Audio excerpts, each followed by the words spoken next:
The stars trembled as a distress signal pulsed through the void. A tiny blue planet named Solari was under siege, its people unarmed. Its defenses ancient and useless. The attackers came without warning, black ships like shadows tearing through there. Skies with weapons that burned cities into dust. Mothers clutched their children, hiding in temples that offered no shelter. Fathers screamed into empty combs, begging for help from anyone. Everyone. No one answered until a voice came crackling through. The static, clear, sharp human. This is the United Systems response vessel, Helix 1. Sit tight, humanity's got your back. Solari Council laughed at first, thinking it was some cruel joke. Humanity was barely acknowledged in galactic diplomacy, primitive, emotional, unpredictable. They had no high councils, no psychic fleets, no mind-linked diplomacy circles. They were called dirt-worlders in some corners of the galaxy, not out of hate, just irrelevance. But then the voice repeated louder. This is not a drill, this is not a plea. We received your distress signal, and we are en route. Prepare for engagement. Estimated arrival in 8 minutes. 8 minute test sky remained dark until the very second the timer reached 0. Then something ripped through the clouds like a falling god. A single vessel, not sleek like galactic cruisers, but brutal-edged, painted in scorched gray armor. It moved like no ship the Solari had ever seen, not graceful, but angry, alive, glowing with raw purpose. Helix 1 inside. It were only 60 humans, most of them wearing armor that looked patched, battered. Some had cybernetic limbs. Others, tattoos of units long disbanded. They weren't polished warriors, they were veterans warriors forged in forgotten battles. Humans who survived jungles, deserts, void storms, and worse. They didn't talk, they loaded weapons, checked each other's armor, and smiled like devil Solari. Defense Captain Mezek stood in awe as the ship hovered above the palace. He opened the comm channel. You are outnumbered. There are over 300 warships in orbit. What do you expect to do, Alaneth? Human commander responded. We are not alone. We have Rajaraja. Word echoed through Solari minds, confused, unclear, until the Helix 1 opened fire. Not with elegant plasma cannons, but with kinetic rail slugs that tore through enemy hulls in seconds. It moved between ships like a beast. Its targeting was erratic, but perfect. A hunter among pre-Solari watched from below as explosions painted the night sky. The invaders had never seen tactics like these. Humans didn't fly in formations. They didn't wait for orders. They adapted on the fly, using cover maneuvering behind debris. They sacrificed wings to make direct hits. They were chaotic. And at work on the ground, Solari soldiers found humans already deployed, boots and the mud rifles in hand, barking orders that somehow everyone followed. They had maps drawn on their arms, blueprints etched into their helmets. Drones the size of birds flew beside them, whispering updates in their ears, and Solari medic ran to help a wounded human soldier, only to be gently pushed away. Help your own. We are used to bleeding, he said with a smirk, before injecting himself with something that made him rise again, screaming with renewed energy. Children hiding in craters were lifted by massive armored arms and handed food packs from human ration kits. Humans protected them with their own bodies, forming shields of flesh and steel without being asked. Without hesitation, Solari Council met again, and this time there was no laughter, only stunned silencio. Are they one? Elder whispered. Donathor, replied the ones who do not forget Panabove.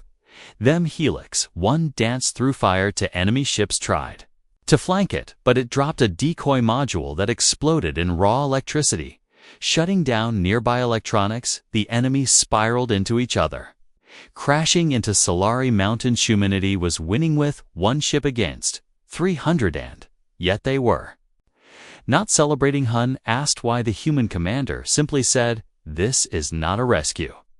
This is a response. We don't leave calls unanswered, especially not from the innocent." Signal that shook the stars had reached the right ears, not the most powerful, not the wealthiest, but the most determined. And now Solari knew humanity was not to be ignored, not because of power, but because of something far rarer. Heartened as dawn broke over the broken skyline, a child pointed to the sky where Helix 1 floated. proud and scarred, and whispered the words that would be remembered across the galaxy. Sit tight, humanity's got your back, ruins of Solari. Still smoked as the sun climbed higher into the sky. But amidst the rubble, there stood humans, tall, armored Solar, covered in ash and sweat. Yet still moving, still scanning, still working the helix one had not left. Instead, it hovered quietly above like a sentinel, and as the day stretched forward, more humans descended from it, carrying crates of supplies, strange devices and weapons that hummed with quiet power. The Solari people watched from behind cracked walls, unsure whether to fear or trust these creatures who looked like them and yet moved like walking storms. The human commander walked through the city flanked by 2 soldiers, his armor dented, his helmet tucked under his arm, his eyes sharp as flint. He approached the Solari council chamber, what remained of it, and spoke calmly. We need full access to your terrain maps, fuel depots, and infrastructure systems. We will repair what we can and fortify what we cannot. This war is not over, Council. Elder Nari stepped forward, hesitant. You came with 1 ship, we are grateful, but what can you do against an empire that sent 300th commander turned and pointed to the skyline where wreckage of the enemy ships still burned, and without arrogance simply said, we already did some things. These Solari soldiers, once proud but now broken, stood silently among their new human allies, and something inside them shifted, shame perhaps, or awe, but it pushed them to move. They began clearing streets, salvaging materials, following orders from humans who barked commands, not with superiority, but with clarity and purpose. Human engineers worked without sleep, welding structures, scanning the air, repairing communication towers that had not worked in years. One even climbed a crumbling statue and installed a repeater node, then laughed as it sparked and hissed. Now they'll hear you all the way to Earth, he shouted before sliding down on a makeshift ropine. The alley's human medics treated Solari wounded with steady hands, using tools that looked more like torture devices, but healed injuries faster than any known method. Children who had lost everything were given blankets and water and strange human food that tasted like ash but filled the belly. In one square, a Solari boy watched a human soldier dismantle an enemy drone with bare hands, pulling it apart and turning its pieces into a turret. The boy asked softly, how did you learn that? And the human, without looking up, said, we learned fast. We have 2, or we Diaz. The second night fell. Alarms suddenly blared from Helix 1. Enemy reinforcements inbound. Incoming drop fleet from the upper quadrant. The humans did not panic. Instead, they moved like dancers into formation, each knowing their position. Without being told, soldiers sprinted to rooftops. Tanks unfolded from cargo pods. Drones buzzed into the air, forming clouds of metal teeth. Solari commander ran to the human leader, breathless. We cannot fight again. Not so soon. We are not red-eyed. Human placed a firm hand on his shoulder. You don't have to fight. Not today. You called for help. Remember? Sit tight. Sky cracked open once more. And this time, the enemy came, prepared. Thousands of drop pods, roaring like meteors, packed with elite shock troops, energy shields, and new weapons designed to counter human tech. Bet the humans had expected this, didn't build a fortress, he built a Atropos. The pods landed, explosions erupted in perfect timing, corridors of fire forced the enemy into choke points where human snipers waited silent and still. Every shot a kill. Human tanks fired not in lines but from unpredictable angles, crushing squads before they regrouped. The Chaos Solari soldiers joined in, not with confidence but with desperation, throwing themselves beside humans, learning to trust their rhythm, following orders that made no sense until they worked. At a Solari young warrior named Kelth found himself cornered, pinned behind a broken wall, 2 enemy units closing fast. He screamed in fear and pain and men. Then something slammed into the ground beside him. A human in a massive exosuit covered in dust and rage. The machine fired once, twice, and the enemies vanished in smoke. The human turned to Kelth, offered a hand and said, you freeze. we fight simplified phrase, spread like fire. Freeze, we fight celery. Civilians began chanting it in the shelters. Mothers whispered it too. Crying children, soldiers scratched it onto broken walls, even as their city burned again. And as the second wave broke apart against the fury of human tactics, the enemy pulled back, retreating in disbelief, unable to understand how one species could cause so much damage with so little. When the smoke cleared, the human commander stood at the center of the battlefield. His armor cracked, his arms bloody, but his voice calm. Status, he asked, and was answered by a chorus of tired but proud soldiers. Still standing still, Riath Solari Council approached again. This time not with doubt, but with tears. They offered food, water, anything they could give. The commander refused all of it and said, "We don't come for rewards, we come because you called." And we answered. The stars above were quiet once more, and yet every planet, every station, every outpost that had watched the battle unfold now knew a new law of the galaxy. Sit tight, humanity's got your back. The morning after the second battle was eerily silent. Not a single drone buzzed, not a single scream echoed. Only the soft wind moved between broken towers and cracked stone. The Solari were exhausted. Their bodies ached, their minds felt numb, but the humans, they moved as if they had just awakened from a nap, laughing, checking gear, sharpening blades, and polishing weapons built from scrap and steel. And Defiancia, Solari child, walked to a human medic and pointed to her injured leg. The medic knelt instantly, pulled out a strange device that sprayed a blue mist and wrapped the wound with flexible, armor-like skin. The girl blinked, then smiled. The medic smiled back and handed her a ration. Baravari, where the same scenes repeat. Humans cleaning, rebuilding, protecting, and doing it all without asking for thanks, without looking down on those they help. Heat in the shadow of a ruined tower, a group of human soldiers trained celery volunteers, teaching them how to hold weapons properly, how to breathe before pulling a trigger, how to move as a team. Not a hurt. This is not about strength, this is about purpose. One human said, holding up a tiny stone and smashing it against a sensor that activated a trapdoor hidden beneath the dirt. This stone just disabled your entire defense grid. If you think strength wins wars, you have already laced. Solari watched and learned. Ned, they asked questions and received answers, not lectures. They failed and were encouraged, not mocked. They began to understand something terrifying and beautiful. At odds, humans fought, not because they hated their enemies, but because they loved what stood behind them. And while deep in space, the enemy commanders sat around a glowing table, watching footage of their losses again and again. One slammed a fist into the console, screaming, "How can they win with one ship?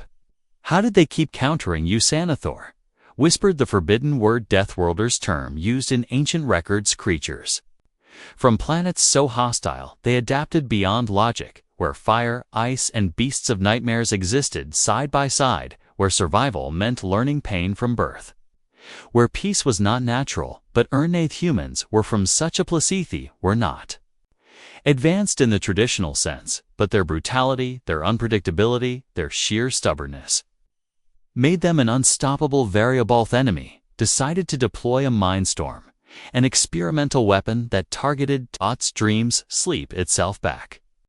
On Solari, the humans worked without knowing what was coming, and that night when the storm hit, it was not clouds or thunder, but waves of psychic disruption that struck every living mind on the planet Solari. Civilians dropped, screaming, clutching their heads, memories flooding in twisted forms. Faces of lost ones turned into monsters, voices speaking backwards, dreams merging with reality. But the humans, they reacted differently, screamed once, fell to their knees, and then stood up faster, angrier, more focused, as if the storm had only woken old demons they had buried long ago. A Solari commander cried out, "How are you resisting?" Thesa, human soldier, turned eyes glowing with tears and fury, and said, "Because we have already lived worse." Images surged through the storm. Earth, cities burning during past wars, oceans swallowed by black oil, skies raining ash, children running barefoot across glass, just to eat soldiers burying friends with bare hands, because shovels were luxurious as storm was. Not new, it was familiar. Human minds adapted like they always had by turning fear into fuelless. The enemy unleashed more mental waves. Humans used music, crude jokes, and chaotic chants to break the rhythm. Some screamed war songs. Others laughed at hallucinations, challenging them to fight. Some just whispered names of lost brothers and sisters, refusing to break against storm. Failed within hours, not because it was weak, but because the humans were stronger than pain itself. Solari, who witnessed this, began to understand the truth. These warriors were not here to conquer. They were here because their hearts refused silence when someone cried for help.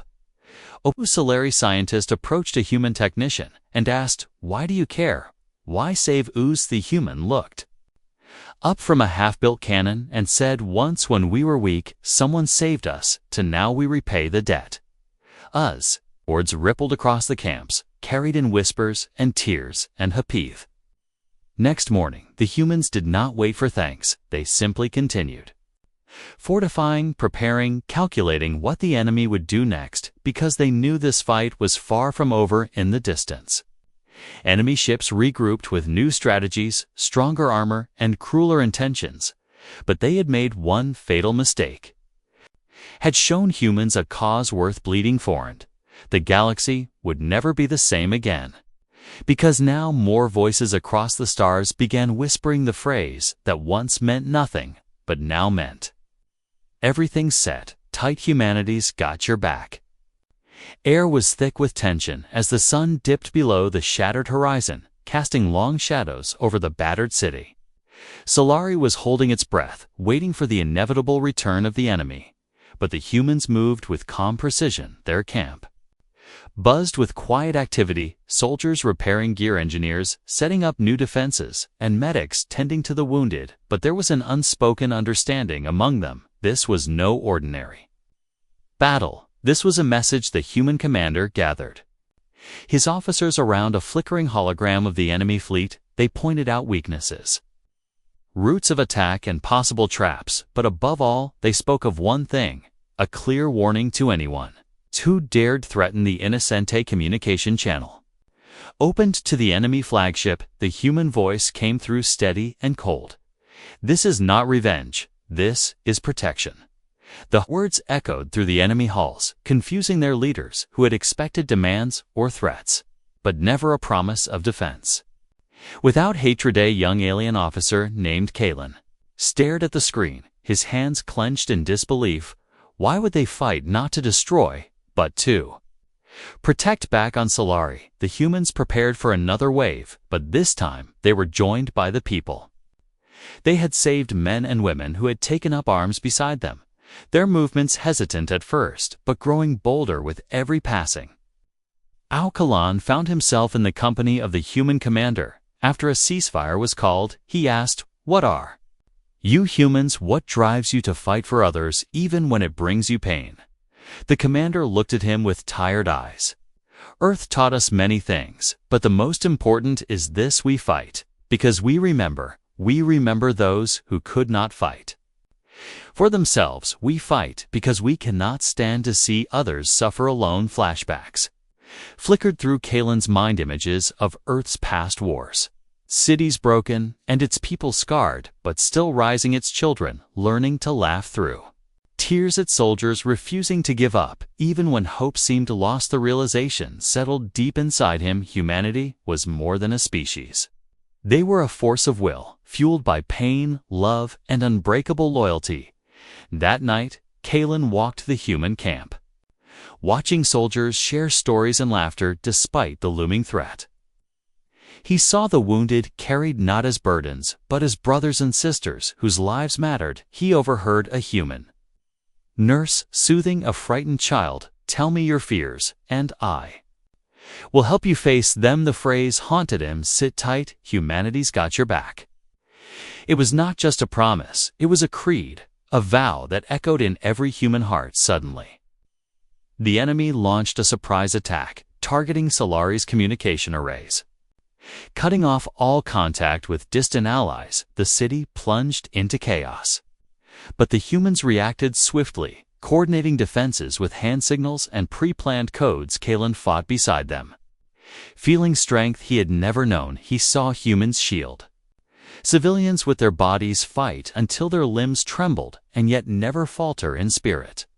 Dawn broke, the battle waned, leaving behind a city battered but alive. The enemy retreated, confused and shaken. They had underestimated not just the humans' weapons, but their unyielding spirit. In the aftermath, Kalen approached the human commander again with a newfound respect. "We thought you were mere savages, but you are something else. You are protectors, warriors of hope." The commander nodded. "We do not claim to be perfect, but we never abandon those who call for help. We do not seek glory, only just." Memorial was built in the heart of Solari, a place where humans and aliens could remember the price of peace. It was simple, made of stone and metal, engraved with words from both languages set tight. "Humanity's got your back." The words became a rallying cry, not just for Solari, but for other worlds watching from afar. A beacon of hope in a galaxy often dark and cruel. And as Kalen stood beside the human soldiers, he understood the truth of their fight. It was not about conquest or power, but about something far deeper, a bond forged in the fires of hardship and the unshakable promise that no one would face the darkness alone. The stars above seemed to shine brighter that night, as if acknowledging a new chapter written by those who dared to stand together and face whatever came next. The galaxy had learned a lesson it would never forget. It tight. Humanity's got your back. The battlefield lay silent under a cold gray sky, but the scars of war were fresh and deep among the ruins and broken machines. A human commander named Rian knelt beside a small group of alien children. His armor was dented, his breath heavy, but his eyes full of fierce determination. He carefully lifted a trembling girl from the rubble, her leg mangled and bleeding, the wound raw and ugly. The medics hurried over, but Rian waved them off. "Not yet," he whispered gently to the girl. "I will carry you to safety first." He wrapped her in a protective shield that shimmered faintly despite its damage and hoisted her onto his back. The girl clung tightly, not speaking, but her wide eyes spoke volumes. Fear, pain, and hope, all tangled together around them. The battle still raged, a desperate last stand by enemy forces trying to break the human lines, but Rian's focus was on the children. He knew that protecting the innocent was more than a duty. It was a promise. As they moved through the shattered streets, Rian's squad covered their retreat, firing steadily, suppressing enemy advances. But then suddenly, a sniper's laser flared. A shot rang out, and Rian collapsed to the ground, clutching his side. Pain exploded through his body, but he forced himself to stay conscious. He passed the girl to a nearby soldier and gritted his teeth. "You take them and don't stop until they are safe." The soldiers nodded, eyes wide but steady, and ran forward, shielding the children, while another medic rushed too. Rian's side. The medic's hands moved quickly, pulling out strange instruments that hummed and glowed. She worked silently, her brow furrowed, but Rian refused to close his eyes. He wanted to see the children safe, to hear the voices of his comrades, to fight one more time if he had to. The medics tried to stabilize him, but Rian shook his head. "No, you save them first. I am not done yet." Meanwhile, the alien children huddled behind, cover their faces wet with tears as they watched their protector struggle. With every breath, they held on to the hope that he would rise again. The enemy pressed harder, sensing weakness, but the humans held firm, rallying around their wounded commander. Their shouts and gunfire echoing like thunder through the ruins. Hours later, as the battle finally faded, the medics carried Rian to a field hospital illuminated by flickering lights and surrounded by sounds of whispered prayers and quiet sobs. Rian's, Rob's. Rian. Rian's, Rom's Rom. Rian's, Riand. Rian's, Riand, leaves a rich, long-last pro-day. Riand, to Riand. Miand commusis to since meadow. Rian's, commuse. Miand, du prides, Mirand, Mirand. Miand, we are you. S. We are Wade. We is obey to me. We are Sameda said. We are Riand, but be all me. Gone so I meed.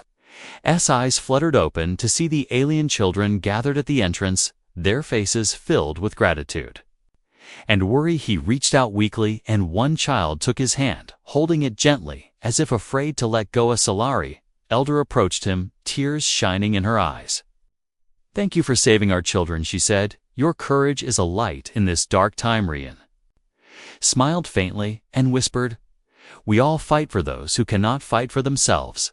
Days passed and Rian's wounds slowly healed, but the bond forged in those moments never faded.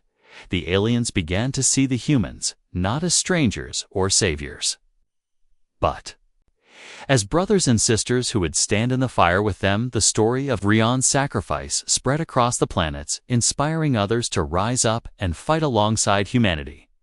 Even as the war dragged on, the phrase echoed louder than ever before. Sit tight, humanity's got your back. In the quiet moments, soldiers shared stories around campfires, talking of home loss and hope.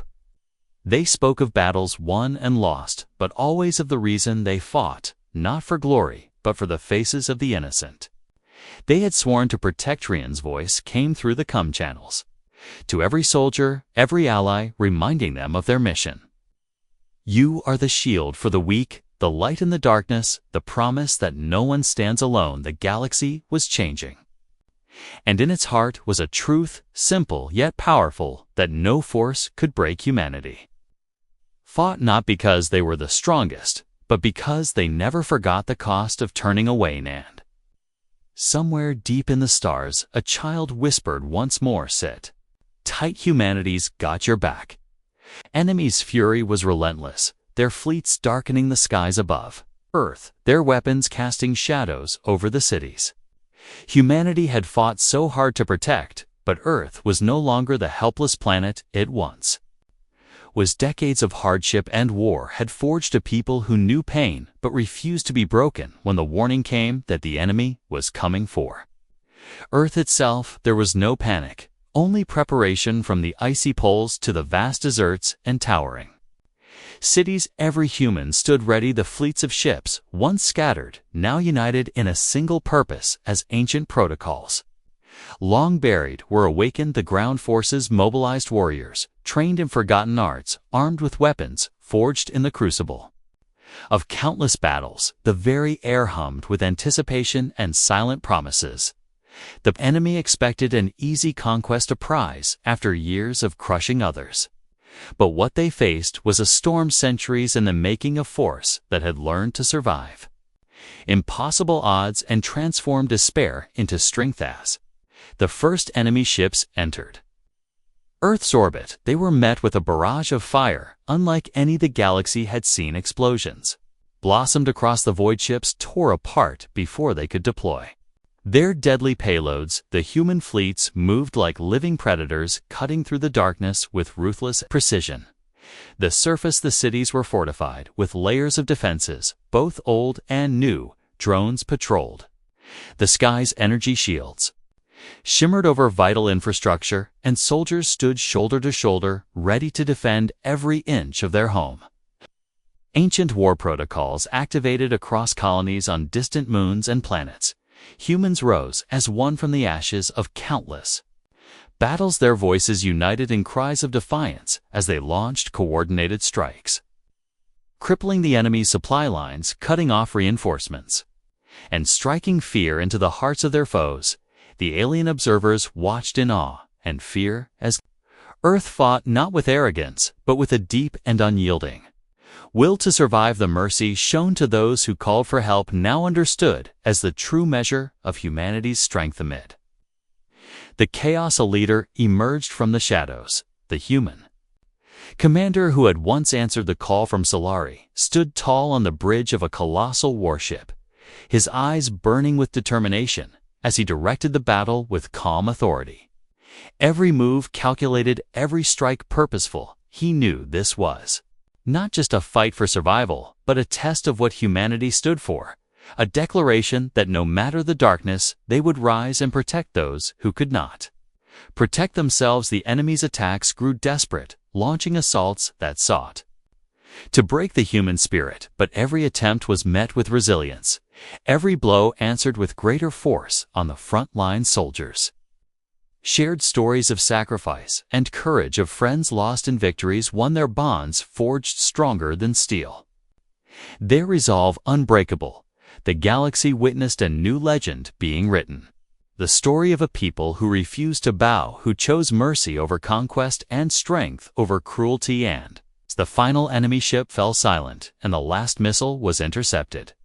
A quiet peace settled over the war-torn skies. The stars seemed to shine brighter, as if celebrating the triumph of a spirit that could not be shattered. The aliens who had once doubted humanity now bowed their heads in respect, realizing that fear of Earth was not born of hatred, but of understanding that the true power of humans lay in their hearts and their refusal to abandon. The human commander looked out over the battlefield, his voice soft but filled with conviction. This is the legacy we leave, not just for ourselves, but for every soul in the galaxy. Sit tight, humanity's got your back, and somewhere across the stars the phrase echoed once more, carrying with it the promise of hope, unity, and a future where no one would stand alone again. The war had ended, but its echoes remained etched deep within the hearts of those who survived.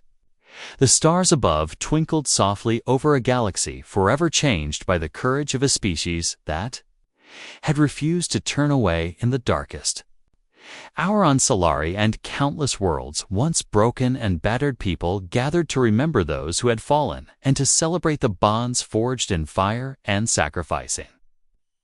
The heart of the rebuilt city stood a monument unlike any other, not of gold or marble, but of light and living metal that shimmered with the names of humans and aliens alike, inscribed in a language of hope and unity. Around it, the people gathered, young and old, sharing stories, laughter, tears, and silent prayers. Among them was the young Solari warrior Kelth, who had once fought alongside humans. Now a leader himself, carrying the legacy of trust and strength gifted to him by those who had come when no one else would, Kelth stood beside a human veteran named Rion, whose scars told stories of battles hard-fought, but whose smile held the warmth of countless friendships. Crowd hushed as a child stepped forward, her eyes bright with wonder. She spoke softly in the common tongue, "Sit tight, humanity's got your back." The words carried through the air like a sacred vow, a promise that had grown from a single call for help into a creed embraced by many. The human commander, who had led the in-seed fight, stood tall beside her, his gaze steady and proud. He looked out over the gathered crowd and said, "We did not fight for power or glory, but because we remember the pain of being alone. And we refuse to let others face that pain without support.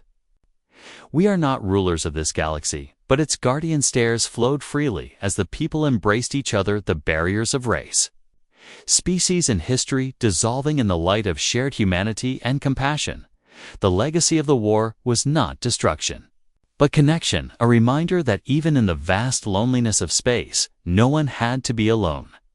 Far beyond the monument, the stars continued their silent dance. Planets orbited suns, and life blossomed in ways both familiar and strange. The galaxy had learned a lesson written not in treaties or weapons, but in the hearts of those who dared to stand together. And as the child raised her voice once more, a whisper that had become a roar echoed from every corner. "Sit tight, humanity's got your back." The galaxy was quiet now, but the memory of the battles lived on in every star and every heart. The humans had shown that strength was not just about power, but about the courage to protect the weak and the will to stand with those who called for help. On worlds far and wide, the story was told again and again of a small blue planet that answered a desperate cry with the promise, "Sit tight, humanity's got your back." The quiet moments between war's children played under skies once darkened by fear. But now, bright with hope, soldiers returned to their homes, carrying scars both seen and unseen, but their spirits were unbroken because they fought for something greater than themselves. A bond that connected species beyond words, the human commander. Who started it all, stood alone on a hill overlooking a peaceful valley. His eyes reflecting the stars, he whispered to the wind. This is the future we dreamed of.